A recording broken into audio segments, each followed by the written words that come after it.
Meron na rin pong mga hinimatay at nasugatang deboto sa trastasyon ng imahe ng itim na Nazareno at live mula sa Maynila. May unang balita si Jonathan Andal. Jonathan? Again, medyo malala yung kondisyon ng isang lalaking bumagsak matapos daw subukang sumampa sa andas. Sabi ng rescuer na rumesponde sa kanya, tumama sa sahig ang batok ng lalaki. Kinonsidera siyang red tag ng medic team. Ibig sabihin malubha ang kanyang kondisyon at posibleng isugod sa ospital.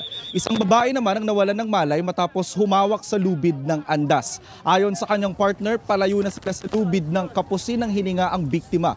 Manipis daw kasi ang hangin sa gitna ng napakaraming deboto malapit sa andas. Meron ding mga nabubog ang paa habang nasa prosesyon. Iba't ibang volunteer rescue group ang nakahalo ngayon sa mga deboto para magbigay ng paunang lunas sa mga mangangailangan. Marami sa mga rescuer, mga deboto rin at ito ang paraan nila ng pamamanata. Sabi na nakausap kong isang rescue group, handa raw silang masaktan at maipit sa dagat ng mga deboto para makatulong at ipakita ang debosyon sa Senyor Nazareno.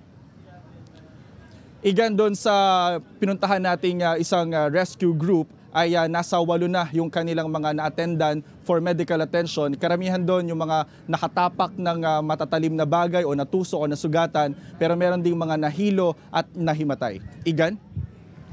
Maraming salamat, Jonathan Andal. Igan, mauna ka sa mga balita. Mag-subscribe sa GMA Integrated News sa YouTube. Sa mga kapuso abroad, subaybayan nyo kami sa GMA Pinoy TV at sa www.gmanews.tv.